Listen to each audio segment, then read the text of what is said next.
Vamos lá. Antes de mais nada, boa tarde, boa noite ou bom dia, conforme vocês verem esse vídeo. A gente está indo para quase uma semana de quarentena e esse é o segundo, é a nossa segunda aula, é o complemento da segunda aula, conjugado com a história cultural entre práticas e representações do Roger Chartier. A gente vai trabalhar os mundos misturados da monarquia católica e outras connected histories do Sergei Gruzinski. Esse texto ele foi publicado na Topoi em 2001, março de 2001, e está disponível na internet, tal como a obra do Roger Chartier, História Cultural. Para nós, esse texto é muito caro pelo seguinte: as Connected Histories partem do suposto de que a história ela não se restringe às fronteiras nacionais. Então, há uma perspectiva, há um cuidado de trabalhar com o contato civilizacional, o contato entre sociedades, e não necessariamente nos entraves nacionais. Tanto que o Gruzinski coloca da seguinte maneira as Connected Histories. As histórias nacionais romperam os fios condutores do contato da história. Então, tal como um eletricista, é necessário que os fios da história sejam conduzidos e religados. Assim, Gruzinski considera alguns trabalhos interessantes, porém exceções, que abarcam o contato civilizacional, desprezando as nacionalidades. E aí ele cita o Fernand Braudel, com o Mediterrâneo, né? E o Nouvelle Clio, do Pierre Chanou. Esses trabalhos eles tiveram uma repercussão no final dos anos 1960, e o Pierre Chanou ele aconselhava: temos de romper com os estados. Esse conselho ele é fundamental, principalmente quando se trabalha as sociedades de antigo regime. Justamente porque o Estado e principalmente a nacionalidade não tinham limites muito estáveis durante a modernidade. Se nós formos ver os mapas dos estados modernos, eles se movimentam constantemente e alteram as suas fronteiras.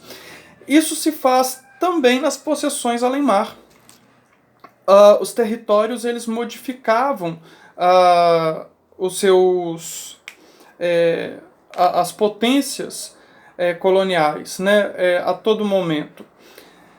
E o melhor exemplo que a gente tem a citar é as colônias da América Portuguesa e América Espanhola, com Filipe II em 1580, após a União Ibérica. Então, esse conceito de nacionalidade ele não é muito operacional no antigo regime. E aí o Gruzinski ele opta por essas Connected Histories. E é mais interessante, cumprindo aí o conselho do Pierre Chanou, a investigação do contato entre civilizações e culturas. Porque aí o objeto de pesquisa ele ganha maior consistência, já que estamos propondo um exemplo, e aí é o exemplo que o Sergei Gruzinski utiliza também, a dinâmica do contato dessas monarquias católicas com as demais civilizações. E não a dinâmica entre Espanha com os ameríndios ou Portugal com Espanha, o que não faria nenhum sentido, porque essas sociedades, apesar das especificidades burocráticas, eram muito semelhantes nas crenças, nas visões de mundo, nas concepções, por exemplo, de levar a cruzada para o além-mar e conversão de fiéis, enfim. Quando a gente pensa a monarquia católica, e aí o Sergei Gruzinski está falando especificamente aí da monarquia de Filipe II, da Espanha, e depois ele unifica as duas coroas, a coroa espanhola e a coroa portuguesa, em decorrência da morte de Dom Sebastião de Portugal e de não ter um sucessor dinástico em Portugal, há essa união das duas coroas, e aí unifica-se os dois impérios, né? A América Portuguesa e a América Espanhola, as possessões africanas e também os territórios asiáticos. Portanto, o que se tem é a constituição de uma economia mundo para fazer uso do conceito do Emanuel Wallerstein. Então, é necessário que a gente considere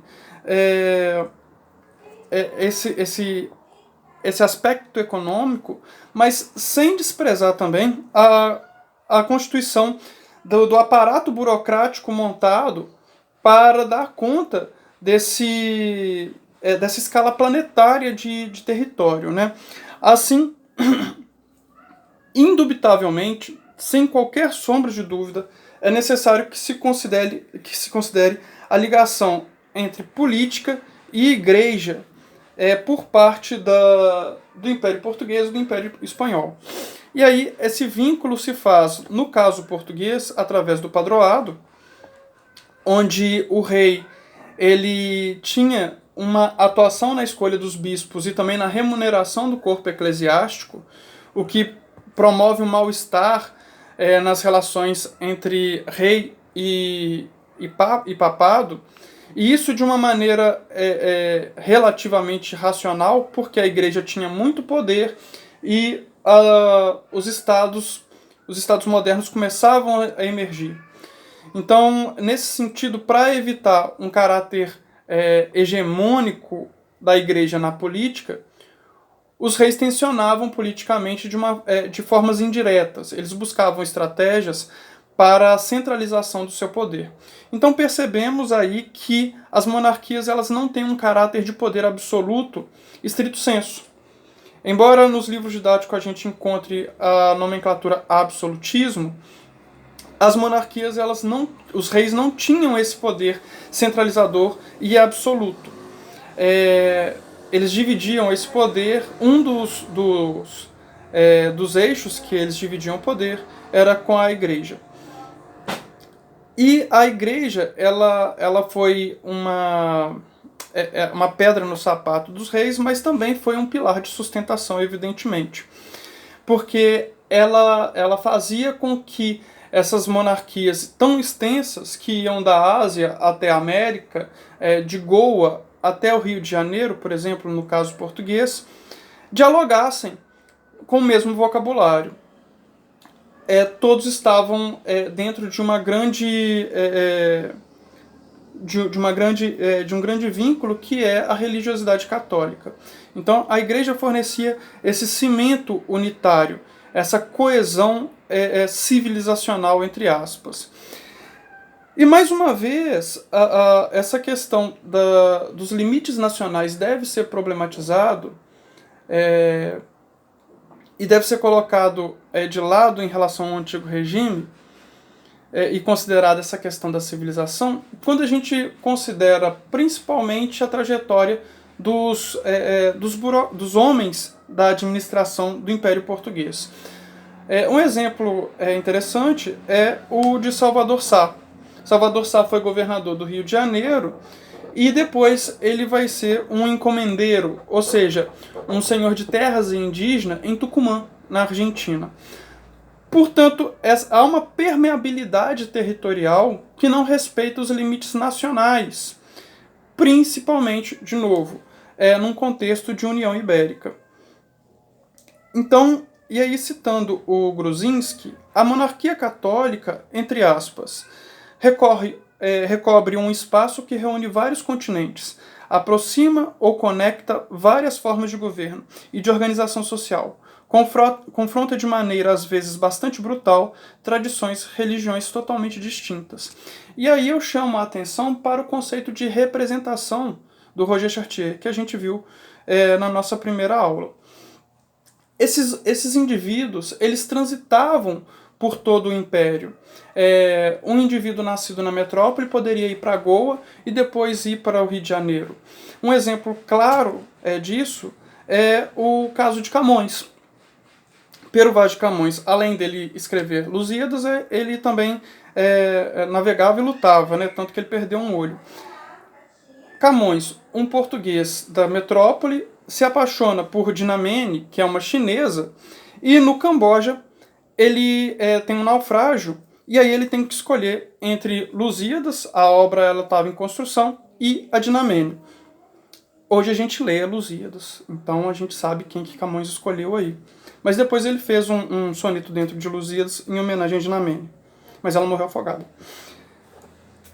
Então o que se percebe com essas monarquias católicas é uma ampliação do próprio espaço conhecido, através dessa integração de territórios.